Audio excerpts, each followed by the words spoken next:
Суд арестовал основательницу марафона желаний Блиновскую. Российскую инфо-цыганку отправили в СИЗО до 26 апреля. До этого она находилась под домашним арестом и нарушила его. Блиновскую, напомню, обвиняют в неуплате налогов на сумму свыше 918 миллионов рублей, легализации денег или имущества, а также в незаконном обороте денежных средств.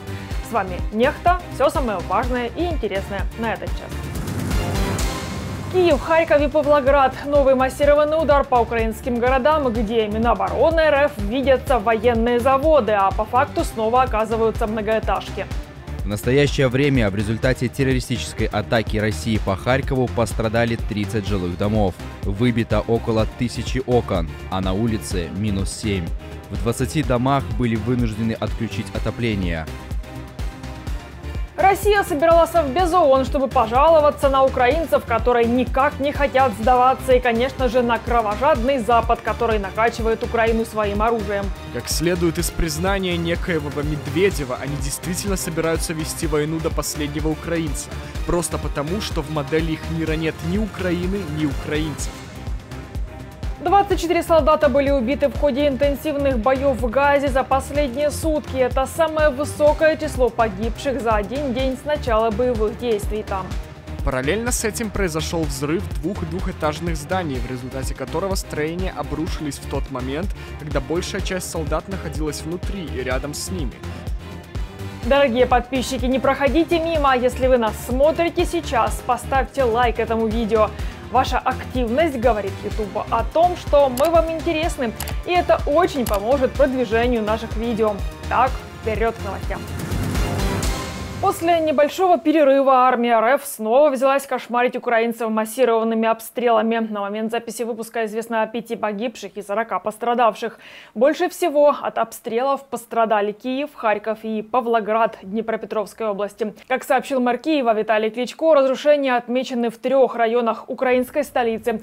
В Соломенском районе произошло возгорание. В жилом доме в Святошинском загорелось несколько автомобилей, а в одной из квартир даже обнаружена не сдетонировавшая боевая часть сбитой ракеты. Жильцов дома эвакуировали. В результате российской ракетной атаки на этот час в столице 20 пострадавших. Из них 13 госпитализированные, в том числе 3 детей. Одному 13-летнему парню и 6 взрослым пострадавшим медики оказали помощь на месте. Одну женщину реанимировали. Она в тяжелом состоянии в реанимационном отделении, но жива. 4 ракеты взорвались в пригороде Харькова. Возник пожар на газопроводе, на который пришелся один из ударов. Мэр города Игорь Терехов заявил о попадании в подъезд жилого дома. Спасатели разбирают завалы, чтобы найти людей. Погибли 3 человека, 4 пострадавших, госпитализированные, в том числе и 10-летняя девочка. В настоящее время в результате террористической атаки России по Харькову пострадали 30 жилых домов. Выбито около 1000 окон, а на улице -7. В 20 домах были вынуждены отключить отопление. У 14 отключено электричество, у 12 газоснабжение. На местах прилетов работают все соответствующие службы. Людям предоставляется вся необходимая помощь, в том числе разворачиваются 3 пункта обогрева. Еще один человек погиб в Павлограде Днепропетровской области. Российская Минобороны неожиданно быстро высказалась о том, что их так называемое высокоточное оружие, конечно же, поразило какие-то воображаемые заводы по производству ракет. Всего украинские силы ПВО Украины сбили 21 российскую ракету из 40, которые летели по Украине. Часть просто не долетела до цели из-за устарелости, неполадок и вмешательства средств радиоэлектронной борьби, сообщили в воздушных силах України. Якість ракет стала, дещо погіршилась, і це дуже гарні новини для нас, це по-перше. Ви бачите, що ракети інколи, не інколи, частенько бувають в Каспії і падають. Там звідки їх запускають над морем, щоб приховати, що вона впала. Але коли ракети падають уже в російські села і винищують, цього вже не приховаєш. Так само, як на окупованих територіях нещодавно теж упало. Якщо вони летять десь в одну з українських областей, щоб вразити той чи інший об'єкт, падають десь у полі. Так, не можемо її до категорії збитих віднести. Можемо, так, начебто, але ж ми її не збили, вона просто впала. Зрозуміло, що це теж наш актив, тут можна говорити, що не долетіла, не досягла своєї цілі. Тем временем Россия собирала Совбез ООН, чтобы пожаловаться на украинцев, которые никак не хотят сдаваться, и, конечно же, на кровожадный Запад, который накачивает Украину своим оружием. Лавров утверждает, что Россия никогда не отказывалась от переговоров и обвиняет Запад в том, что он подталкивает Киев к эскалации конфликта и при этом не предпринимает никаких попыток для того, чтобы завершить войну. Подавляющему большинству неангажированных экспертов совершенно очевидно, что ключевым фактором, препятствующим поиску путей мирного урегулирования украинского кризиса, является продолжающаяся поддержка Западом киевского режима, несмотря на его очевидную агонию и неспособность добиться продиктованной ему задачи по нанесению стратегического поражения России или, как стали говорить в последнее время, хотя бы по ослаблению моей страны. Реальность состоит в том, что, несмотря на полный провал вооруженных сил Украины на поле боя, западные покровители киевского режима продолжают подталкивать его с маниакальной настойчивостью к продолжению бессмысленного военного противостояния. Постпреду Украины в ООН Кислица было что ответить российскому посланнику. Пока Кремль тратит миллиарды на уничтожение украинцев и гражданской инфраструктуры, россияне мерзнут в собственных домах. Кроме того, Кислица потроллил российского министра, перейдя на французский. Ведь до революции он был языком русской дипломатии. Ну а теперь членам Совбеза приходится слушать русский, говорит Кислица. Он язык войны. Лавров с Небензей не выдержали и ушли. As follows from the confession by Satan Medvedev. Как следует из признания некоего Медведева, они действительно собираются вести войну до последнего украинца. Просто потому, что в модели их мира нет ни Украины, ни украинцев. И только поэтому Россия так одержима как украинской стойкостью, так и глобальной солидарностью с моей страной. Солидарностью, которая выражается в частности в поставках оружия, чтобы помочь Украине осуществить наше право на самооборону в строгом соответствии со статьей 51 Устава ООН. НАТО не видит в настоящее время непосредственной угрозы со стороны России для кого-либо из союзников, сообщил Йенс Столтенберг. Таким образом, генсек НАТО опроверг многочисленные слухи о скором нападении РФ.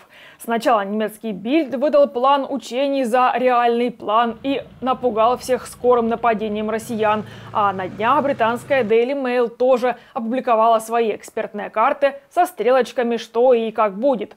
Но Столтенберг пока официально успокаивает.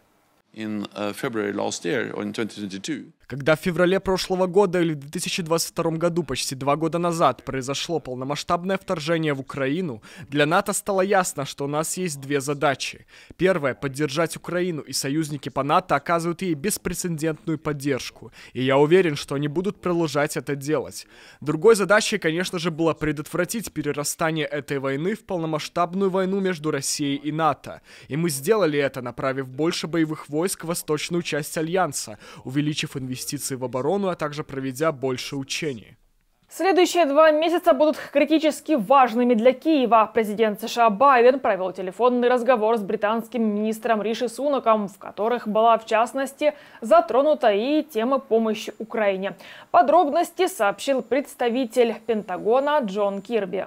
Следующие пара месяцев будут критически важными для Украины. Если вы думаете, что бои прекратятся, потому что снег пошел, подумайте еще раз. Россияне продолжают обстреливать Украину дронами и ракетами, и хотя линия фронта не подвинулась заметно в какую-либо сторону, продолжаются активные боевые действия. Украинских командиров, я считаю, нужно избавить от необходимости принимать сложные решения о том, какое оружие применить, какие снаряды и ракеты использовать, потому что они не знают, когда поступит очередная партия.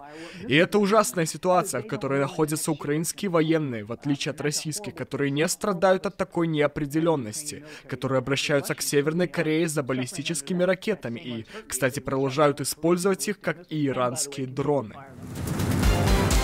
Израиль предложил Хамас прекращение огня на 2 месяца для освобождения всех заложников, сообщает американская Axios. Новое предложение включает освобождение всех оставшихся в живых заложников, а также возвращение тел погибших в несколько этапов.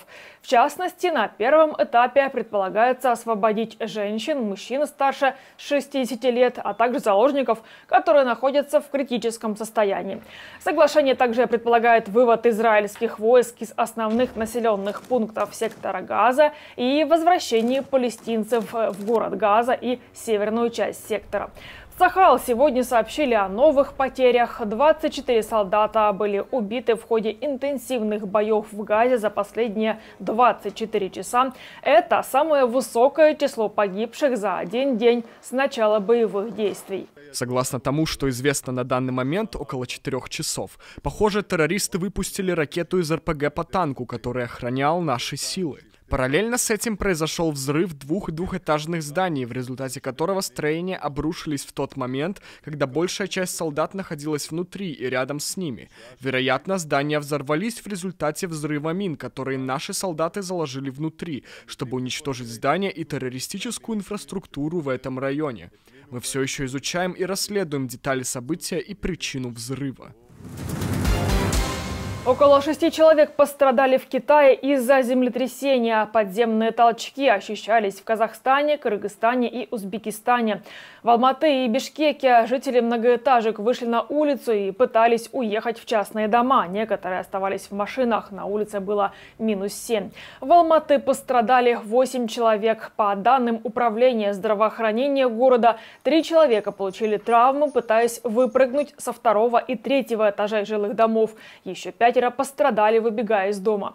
Ночное землетрясение в Алматы показало, что власти не готовы к таким ЧП, хотя в южной столице довольно часто проходят сейсмоучения, а на систему оповещения ранее выделили большие деньги, но она не работала.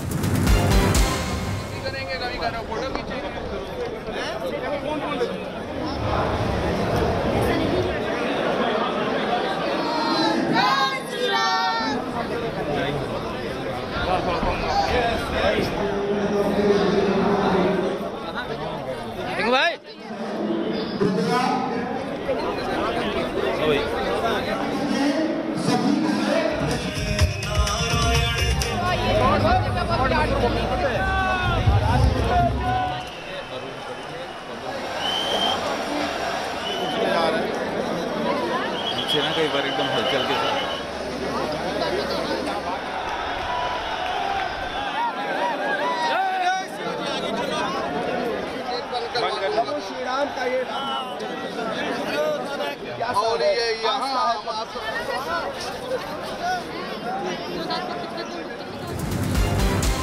На этом ставлю точку. Благодарю, что были с нами. Если вы хотите получать информацию более оперативно, приглашаю присоединиться к нашей многомиллионной аудитории в Телеграме или Иксе. Поблагодарить нас за работу можете с помощью кнопки «Спасибо» под этим видео или по ссылке в описании. До новых встреч, хороших новостей. Слава Украине! Живе Беларусь!